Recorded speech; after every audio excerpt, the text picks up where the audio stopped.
did not get any yellow and blue M&Ms. Sorry. I'm just disappointed. That's okay. You got your green ones instead. You got the green ones instead? No, it has to be blue and yellow. You can't mix the two.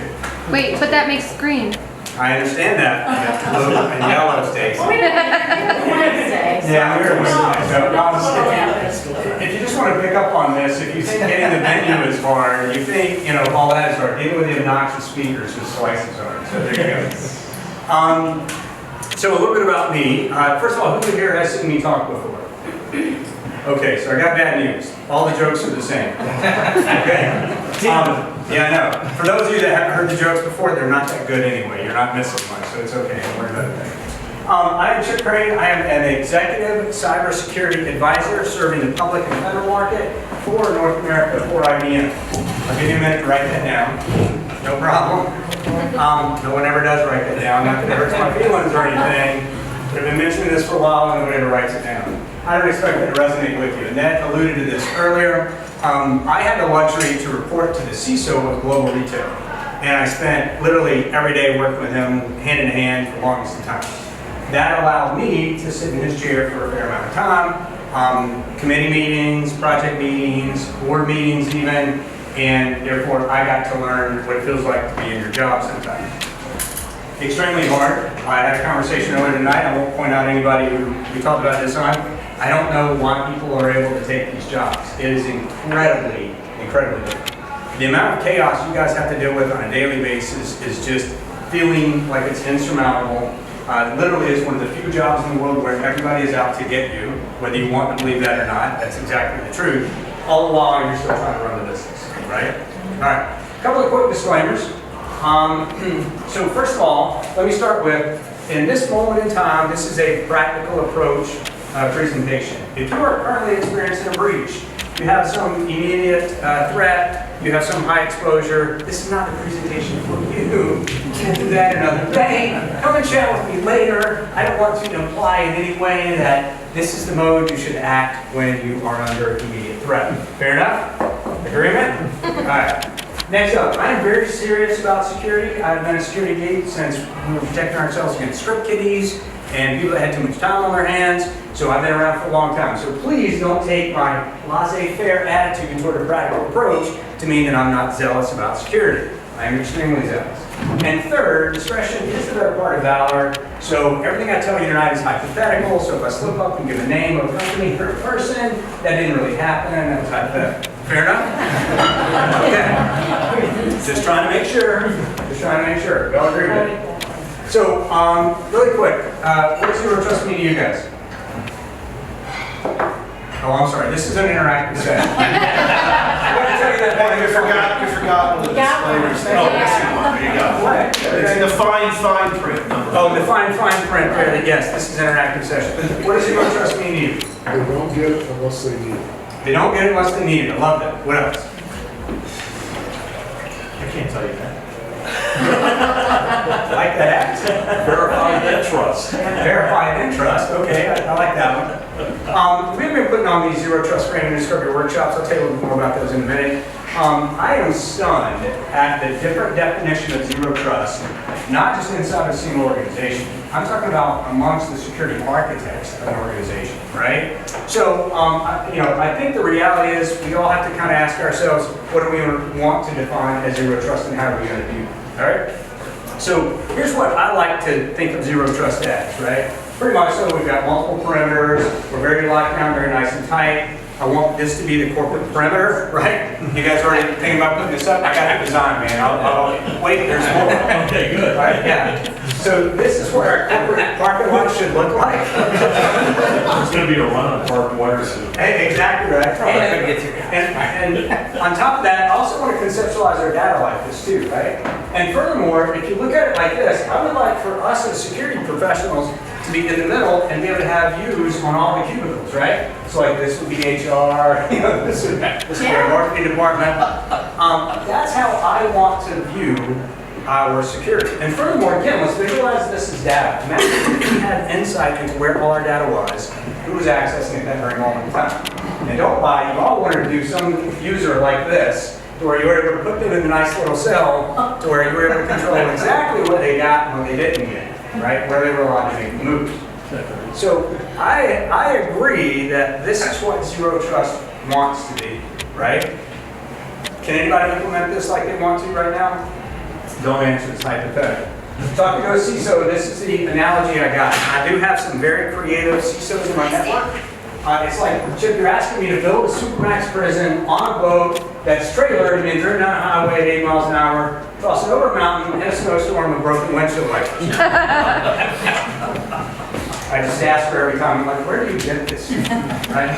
It's just like, if you drank as much caffeine as I do, you would know where I get these things, right? So the reality is we can't do that. We've all got a business to run, so we've got to take a practical approach, and we can't close the business just with Zero Trust. I don't think anybody disagrees. Yes, we would all like to get to a Zero Trust model, but how do we do that successfully? I'm going to start you off with cost of breach numbers. Who here has read cost of breach numbers lately? Don't lie, there's more than that. Who's used this for the board? Yeah, right? Pretty much all of us are spouting these all the time. The problem I have with this is, you know what I think's happened? I think our CIO, our CEO, our CFO, they've all written a line in the budget now. That basically says, cost of the breach is 4.2, I'm going to budget 4.2. They had to, right? They had to account for that. It's unfortunate, but it's true. That's what the average breach cost is, and that's what they had to do. Now, the downside for us is that doesn't help us. You just burn $4.2 million on average, by the way, right? Yours could be worse, yours could be a little better, but you're burning roughly 4.2. What do you do with it? So let me ask you creatively, what are some ideas you guys have used for budgeting? How do you get budget out of your senior manager? I forgot to mention, it's interactive throughout the rest of the night, so just that's a disclaimer all through the rest of the night. Fear, uncertainty, and doubt. There you go, Eric. Yeah. The wine is very good, by the way. Just try it. So I'll tell you what I've been successful with some CISOs and their boards lately is we can throw the 4.2 number at them, but again, they're just going to account for it and write it off, and that's how they feel like this is done, right? But once I start breaking this down, I tell them that 1.6 of that's in what we call opportunity cost. It's lost, it's sunk. It's the fact that we have a disruption to the business, and we no longer have the opportunity to ever recoup that, and there's zero value. Worse yet, in my humble opinion, that 1.6, they just went to your competition. So once you get the CFO wrapped around the idea of, it's not just that you lost us 1.6, Mr. CFO, it's that you gave our competition 1.6. Really good opportunity. And by the way, let's go and do a customer acquisition cost on what I got to do to go get those customers back to come back to me now that they switched off, off our service or product, right? So there's 1.6 there. Now, would I go and ask for 1.6? Mark, would you go and ask for 1.6? No, because they're a financial guy, right? So my job literally is to try to help you with this. Don't go in and ask him for 1.6 and save him 1.6. In his mind, you didn't do him a darn bit of good. It was easier to just write the line on it for 4.2. You got to go in and ask for some metric of that, some fraction of 1.6. I typically start at half and then work my way down from there, right? So much so that my CFO finally figured that out and stopped giving me any money whatsoever for a little while, but that's beside the point. We'll talk about that another day. But on the 1.6, I would literally start as a bare minimum, even in a somewhat of a my desperate, not his desperate conversation, and go, look, man, you got to give me $400K. You got to give me 25% of that to get started on this. I can, every dollar I spend takes $1 off of that, okay? And it could potentially prevent that altogether. And that's what you got to help them with. They're math people, right? All right. Furthermore, in 2020, were you asking a question? It was. Oh, yes, sir. So what are you identifying as the mitigation strategies to qualify for your 400K? This is a room full of CISOs for the moment, right? Not my job. I don't mean that mean. No, I'm serious. I don't mean that mean. But it's not my job to figure out exactly what that's going to be. My job is to figure out that I need budget, and then we can go and design what that strategy is going to be. Because it's going to differ from company to company. Okay? And if I don't go get the budget, we're really not going to be able to have the next conversation. Because let's be honest, we can all go into the conference room, we can all grab a whiteboard or use Mural or whatever. We can put sticky notes up all day long about how we're going to be able to prevent this if we had budget. and nobody's going to think with a solid line of thought on it. We don't have a line of sight of what we're trying to accomplish, and I don't think we're going to be very fruitful. Frankly, from my experience around it. Chip's humble opinion, all right? So next up, 2020, we had a rise in ransomware attacks. It went from 15 to 23%. Why do you think that happened? Ransomware people made $153 million last year. We're on the wrong side of this. I tell you that. But the truth is, they made $153 million last year. That's reported. That's the reported. Fair enough, right? By the way, just interesting, we can talk about this later, but I think Mr. Curley and I both were on the phone with the guy that negotiated the Colonial Pipeline ransomware attack. So pretty good stories on hearing him, because I mean, of course, he negotiated a lot of other ones too, but the Colonial Pipeline was an interesting concept. So this rose by 8%. It makes up 23% of the attack portfolio. What does that mean? Why does ransomware seem so different? Okay, so the reason it feels different to Chip anyway is that when we leaked information, right? When we had records that had made it onto the dark web and unfortunately were being sold right now, that's a travesty. That's horrible. I hate that. I feel really crummy about it. But you know what's happening behind me in the queue behind me? They're still taking orders. You know what's happening down on the manufacturing floor? They're still fulfilling orders. You know what's happening in the hospital beds? They're still seeing patients and able to get the equipment to work. What happens when ransomware happens? It stops. They're stopped. Did we pump gas in Colonial Pipeline?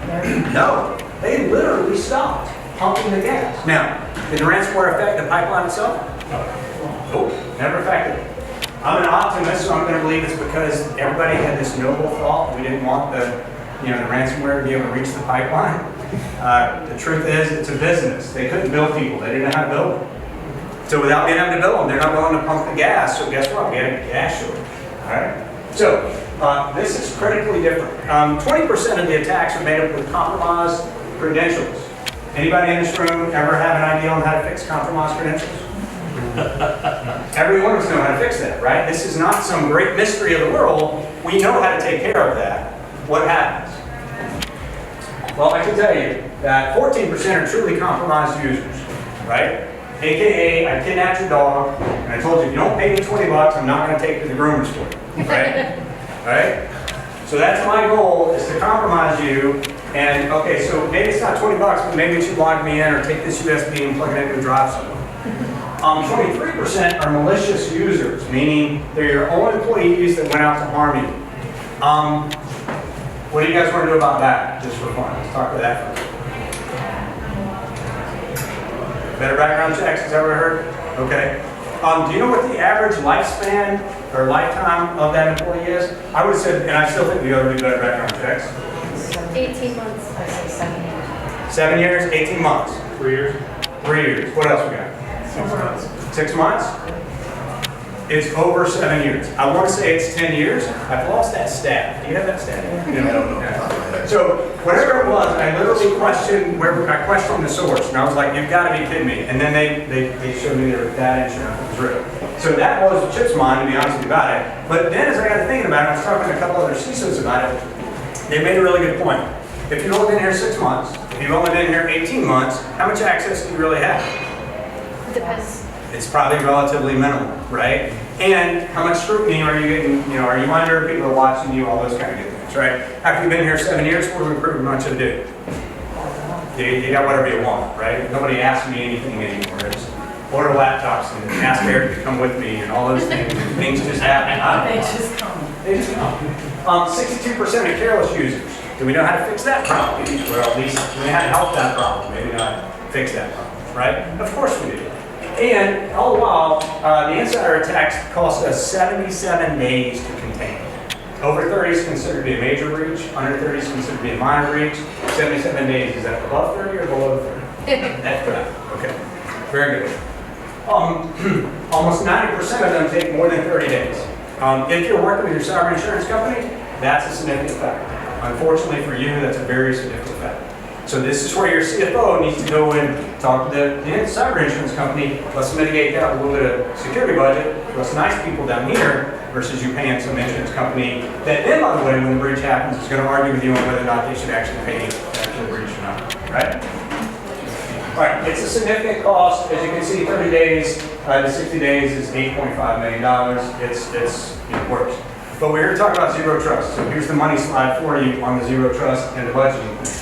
There is a tax on not doing zero trust. The average cost of the breach is 4.2, and if you have not started zero trust, what's your average cost? 5 million. 4.2. $1.76 million from mature to not even be. From right here, if you've implemented zero trust and you're mature, to that is a $1.7 million difference. It's a tax on not doing zero trust in my humble opinion. I just had this conversation, yeah, a half ago, whatever, and I explained just a simple 700K tax, right? And the guy was like, that's very useful information I need to know. And I'm like, so you need to invest how much money? Rare opportunity that the CFO actually said, you know what, I'd be willing to pay $700,000 to be able to save that $700,000 because I believe that, I can force you down to be able to drive a sort of maturity stage. And again, you got to figure out what cyber insurance is going to pay as well. Chip, are we going to get access to these slides? No, absolutely not, no. Yes. I will give you a second. Sir, I can give you one better too. The actual cost of the breach survey that they did in the report, I can send that out to everybody. It puts in detail, in verticals, all of the stats. So does it have the valuation of the organizations or their yearly income that this is based on? It's broken. It does have metrics broken down by vertical on percentages around how they were affected. Not to that level of financial detail. The margins of that is unbelievable. Sorry, sidebar. That's all right, whatever you're ready, Cindy. Whenever you're ready. It's got to stop it. Yeah, we're shocked. Okay. Yeah. Sorry. No, that's all right. Okay. I'm glad it's so relevant. And for those of you who are in healthcare, for the 11th year in a row, you guys have won the cost of the breach. Great job. Chip, one other thing. Healthcare, the threat actor has actually been sitting on the network for over 280 days. Yeah, the average time that the perpetrator is on a healthcare network is 280 days. So you're talking about a lot of months before you ever knew they were there. The longer they're there, the more it costs you, and the more danger of encryption, aka ransomware. Right? All right. So I use this slide. I don't think I need to use this with you guys, but I put this up for the CFO because I want him to understand enough about what's going on to see how simple this is, but yet incredibly hard. I can tell everyone in this room how to lose weight. You want to lose 90 pounds? I can tell you how to do it right now. Eat less, exercise more. It's simple to lose weight. It is incredibly hard to lose weight. There's two different things there, right? It is hard to prevent this, but it's very simple to understand. They're working diligently to get malware onto your network, right? Then they're going to hide, they're going to sit around, scan, find what they think is valuable. They're trying your cloud, they're trying your on-prem. So if you think the cloud is preventing this, I have news for you. It is not.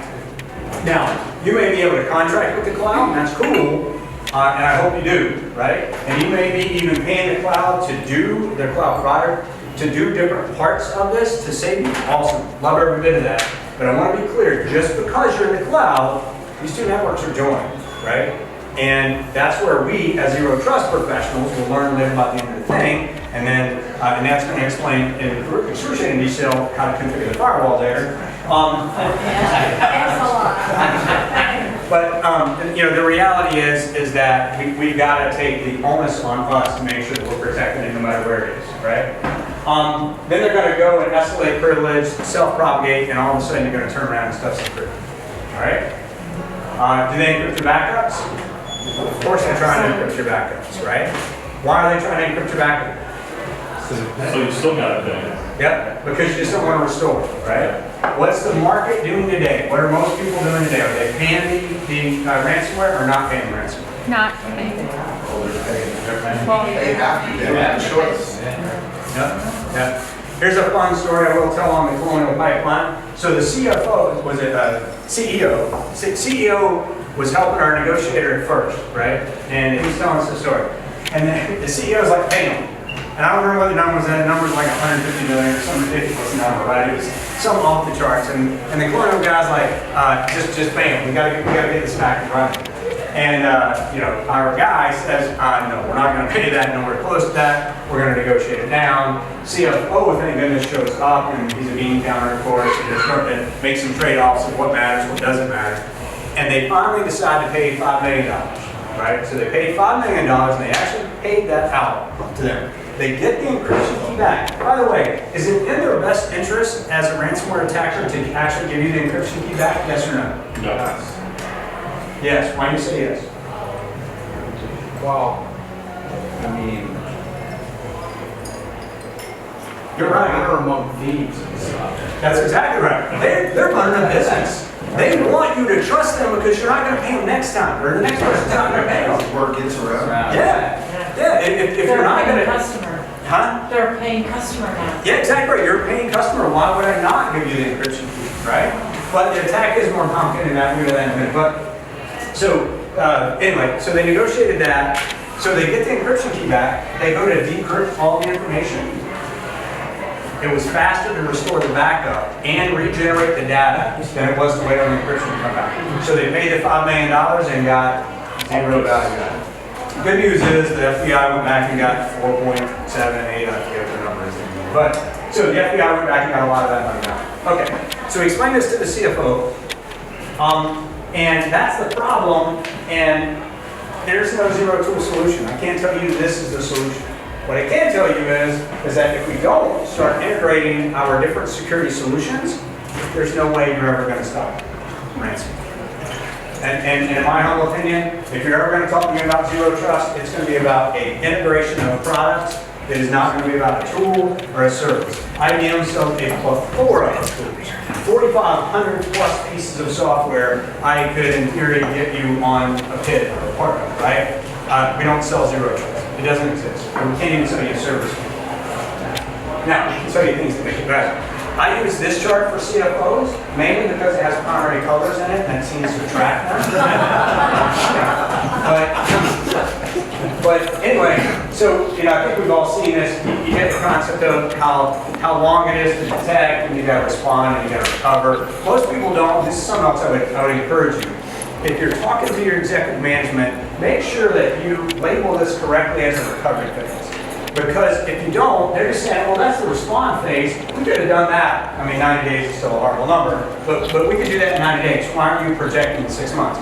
We got to go get all that data. We got to decrypt that or restore that from backup. We got to, pump that. We got to revalidate that data. Because what's the cruelest thing they could do to us? Corrupt the data. Corrupt the data. Imagine for just a moment that they encrypted it and took it with them, decrypted it, monkeyed with the accounts, right, the health information, and then provided it back to you, and you decrypted it and put it back on. It's horrible, right? It's absolutely terrible. So our entire goal for right now for the CFO is I'm just trying to shorten this curve. That's my goal. Every day. That's what I'm working with. I'm trying to get it down from weeks to hours, if at all possible. Questions? Primary colors okay? So, Annette asked how we take a primary color approach. I'm going to give you the quick and easy steps, but I need to give you an analogy. An analogy you've already heard, but it's imperative to the rest of the conversation. Years ago, when I was leaving for vacation, I would go and lock all my doors and lock all my windows of my home. Cindy, if you were coming to my house to water the plants, which they would already have been dead before I left, but if you were coming to water the plants, what would I do? Give me a key. I'd give you a key. And you would unlock the front door, the back door, whatever door that was, and then what would you be able to do? Water your plants and take your TV. That's right. The reality is you have access to the entire house. Living room, guest bedroom, guest bathroom, kitchen, dining room, whatever, right? Now, I'm in upstate New York, sorry. So maybe you guys lock your wine cellars. I don't know, we don't have wine cellars where I live. But maybe you lock your wine cellars, but the reality is once you got in the front door, you had carte blanche to the house, right? Worse than that is when I locked the door, right, and went away, how did that help me if the bad guy was sitting on the living room couch? What if he was sitting at my dining room table? What if he was making a sandwich in the kitchen? He's got carte blanche to the house, right? So, what do I want to do? I want to change the entire system.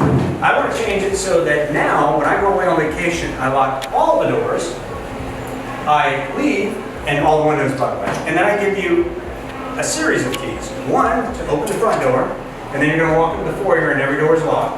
And then I'm going to give you another to get into the guest bedroom, because we have a plant in there.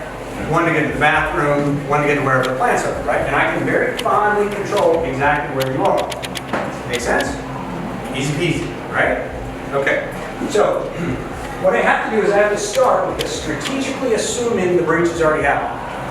Now, we've always said, you know how we've always said 80% of people say they've been breached, the other 20% have been and just don't know yet, right? That's not the now again going on. I'm going on when we design our systems. We start with the guys on the couch, there's a guy in the dining room, there's a guy making a sandwich, there's a guy in the guest bedroom, guest bathroom. I want to believe there's bad guys everywhere in the network while we're designing it and how we're going to make that happen. Right? Now, next up, I want the principle of least privilege. I have to give you the keys, but you should only get the keys to the exact rooms that have plants in them, right? And my theory is that no two doors, no two locks should ever use the same key. Not complicated. And worse than that, or not worse than that, better than that, is every time you walk through a door, yes, you unlocked it, you open the door, and as you go through it, the door automatically closes, automatically locks again. Right? And then finally, just because you're in the hallway doesn't really mean I trust you. Right? Now, in a real world, we're all talking about our network here, of course, right? You guys have already sensed this. You already equated it to it. So just because I'm through the VPN, what does that mean to you? Do you trust me? Honestly, today we do. Sadly, most of the time we do. Again, we may lock the wine cellar, aka the R&D department. We may lock the HR files, things like that. The reality is, once you're on the VPN in most organizations, you got a lot of free roam, right? We got to change it. We've got to re-authenticate at every possible point. Now, the fact that you authenticated the VPN through the VPN and you're on the network, good. I'll up your trust score a little bit, but it doesn't mean that I should in any way just automatically trust you. No implicit trust. When I'm talking to CFOs and CIOs, I like to quote government documents. The first thing you can note is they're never going to read them, right? So you don't have to worry about whether they know you're right or not, because they're really not going to go back and read these, right? But if you'll notice, NIST has a lot of really great information in it, and they're pretty much saying the exact same thing. The only thing I disagree with NIST is NIST still calls it a network paradigm, network security paradigm. I disagree with that part. But their basic premise is to stop having a wide perimeter and start making very small perimeters around individual groups of data. Right? That's their big push. No implicit trust, just like we said. Oh, and you know what? You can actually up our analogy a little bit. How cool would it be if I didn't give you a key at all? How cool would it be if you showed up on my doorstep, sent me a text, and I sent you back a code to get in the front door? And then as you went into the front door, that door automatically locks, and then I send you a code to go to the guest bed. And I could do that in real time, and only right as you needed the resource itself. And of course, you know, I shouldn't wait for you to text me after you got to the front door. That makes no sense. Go check your VPN terminators. I would dare say every time I have this conversation, I get a call back with a group like you that says, oh my gosh, we actually did. You were stopping on the VPN terminator. You're actually already in the network before we ever authenticated you. Make sure you're supposed to be. So it's just a configuration issue. So I use NIST as much as I can. I told you were doing workshops. This is also a neat little concept of not everything in your environment needs zero trust. Makes sense? Okay, I'm learning that I have to explain that sometimes because I have actually had two heated arguments in the last 6 months or so between the security team and the C-level person on whether they need zero trust or not on everything, right? The truth is if you have a cafe downstairs and they're running specials, you don't really need zero trust on that, right? If the R&D department, of course, you do need zero trust on that, so there should be a graded trust scale. And how do you get to a graded trust scale? You do a quick and simple risk analysis. Now, does it need to include numbers and statistical probability in this risk analysis? All the geeks in the room like myself is, of course it does. Don't be ridiculous, yes. The reality is I'm now saying no. I've actually been very impressed in the workshops of watching lots of business people, security people, everybody get together and start to actually make a what I call a strategic risk assessment and decide on what level of security this is. Well, yes, it is critical to that. Okay, what makes it critical to that? Where is it used? How are we measuring it? What are the backups on that? You know, et cetera, right? So we kind of go through a series of questions, and believe it or not, all I do in that entire workshop is go, do you think that's critical data? Yes or no, right? And then they actually have a discussion, and my job is just to facilitate that discussion. So we do get it to a classification, but not the formal level you would normally used to, right? Good question. Other questions, comments? All right, so here's something that we kind of added for Zero Trust. The military's been doing this, DoD's been doing this for a lot of years.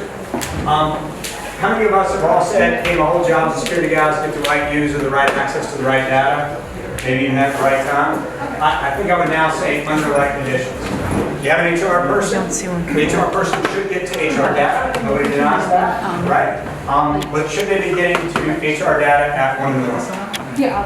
Probably not, right? Should they be getting HR data while sitting in Starbucks in Seattle when they really live in Michigan?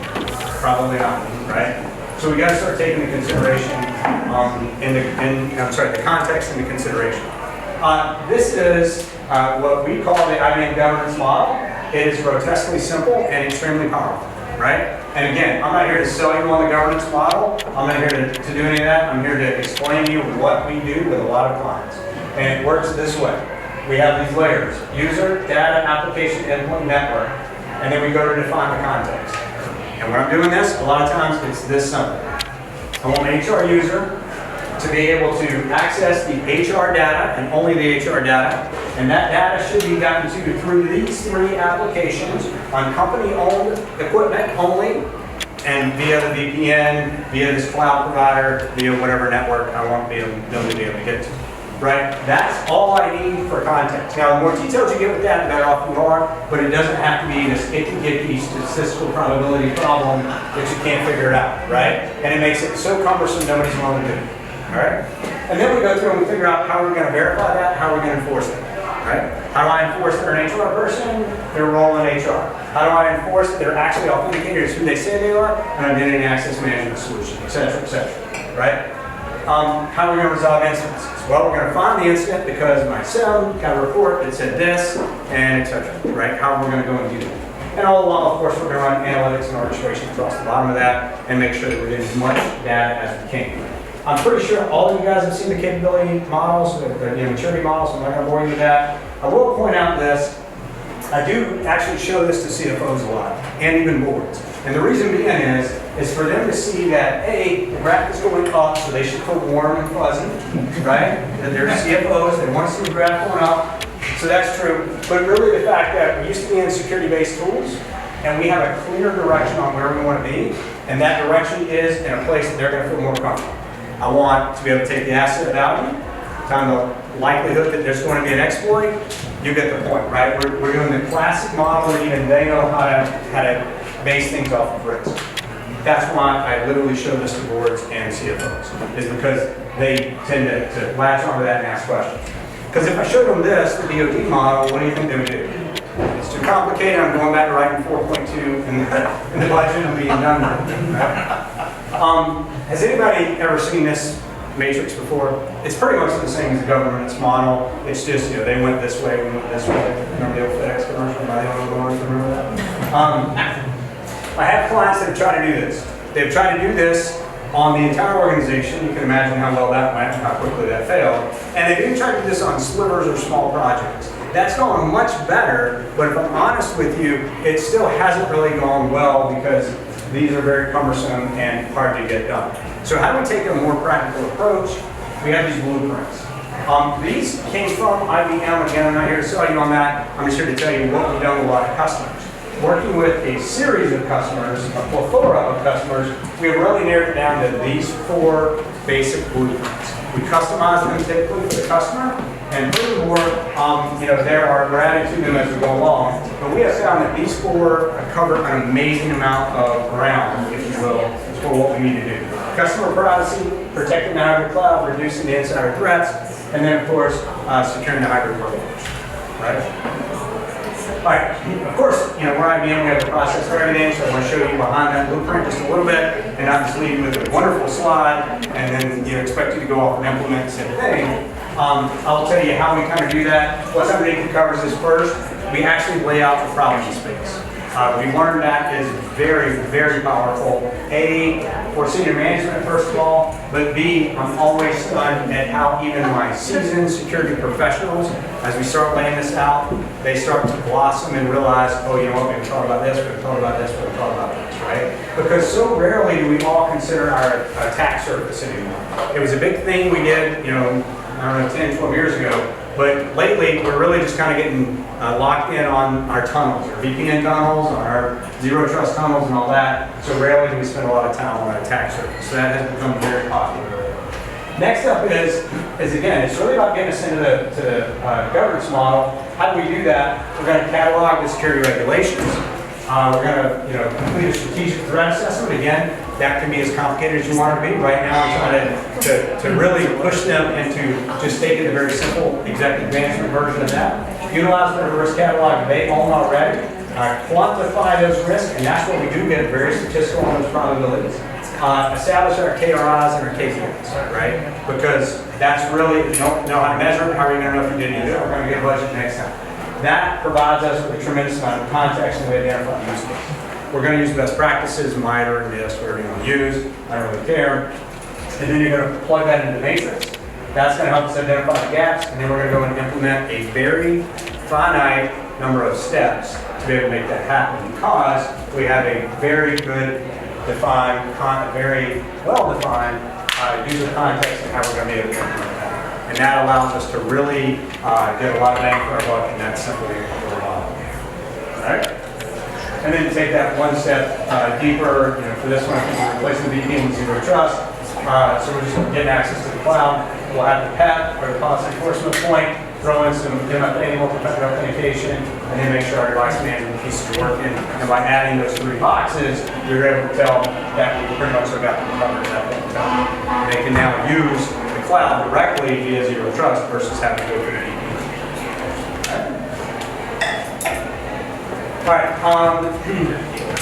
This is a series of tools that we use. IBM is very committed to security being open. I'm proud of them for doing that. We just purchased Reactive. Yeah, Reactive. And the whole concept for us is that we want to be able to make security available and we want to integrate with multiple partners, right? That's our goal. That's what we're really working toward. And you can see that we've included a tremendous amount of other partners there. And again, I'm not here to sell you IBM products. I'm just telling you there's a lot of things that are out there, right? With Reacta, we are doing XDR, as so many other people are. And if I'm asked by a lot of people, Chip, I don't really have all of the support from executive management. They're just telling me to go fix the zero trust. What's the first thing I should go and attack? Go and investigate XDR. I'm not going to say that's where you want to go. I'm just saying go and investigate. So what it does is, the concept of XDR is you have a security administrator or operations person. They're having to go out to 12, 15 different tools in a lot of cases. One of the best I've seen that were really, really good at reducing their tool suite, they were still at 8 tools. They are one of the most highly secure environments you ever want to be in. They're very, very good at their job, and they were still, when I talked to the operators, we're completely overwhelmed. We never feel like we get it right. We had no idea that, what everything we've done is exhausting. Yes, we catch a lot, we're not denying that, but we're never sure it's completely exhausting because there's so many tools. A note back to that report, those that had automation and AI built into their practice, the cost of the breach was 80% less than those that did not. So from a prioritization perspective, that's the thought. Does it reduce the mean time to remediation or RTO? Yes. Yeah, absolutely. So, back to the journey concept. After we talk about XDR, it's really, there's no tool that's going to do it, no single product. It is a journey. I'd love to see you work with iSECURE to help you down that journey. Do I think you're going to need tools? Yes, I do. There are not tools to make that happen. I would really challenge you to think holistically. Now, I want to make sure I'm clear on this. I'm not saying that you should go and conquer the entire world and implement zero trust for your organization. I think you should take it in small, iterative steps, and I think you should take on bite-sized projects that you deem are the most critical for your organization. However, while you're doing that, every one of the architecture meetings that you have, every one of the strategic conversations should be about how do we replicate that as soon as we're done off this project, right? How can we get tools that we're able to reuse? How can we get processes that we're going to be able to implement? How are we going to take the verify solutions where we verify and enforce, how are we going to be able to make those replicatable, automated even, and I want to have a human be able to do that. You have to think holistically. Some of the worst conversations I have to have is after the customer's been working on Zero Trust for 6 to 9 months, and then they realize they pigeonholed themselves, they've created a solution that won't scale to even, half of their organization, much less their entire organization, right? Those are very hard conversations. Let me give you the consultative answer for the night. Where should you start? Well, it all depends on where you are today. I don't really know, and it depends on where you really want to end. So that's my consultative answer for the night. Yeah. I'm sorry, I don't know what to tell you. Reminders, strategically assume the breach. Principle of least privilege, always verify, aka re-authenticate at every possible point, and your perimeter-based controls are just adaptable. A little plug for the workshops. Work with Annette, work with your iSECURE rep on how to get one of those. They potentially can be very, very low cost. I've even done several for free, so we could talk about making that happen for you. It's a 3 to 4 hour investment. We typically have the CISO, we typically have a line of business owner, ideally some security architects in the room.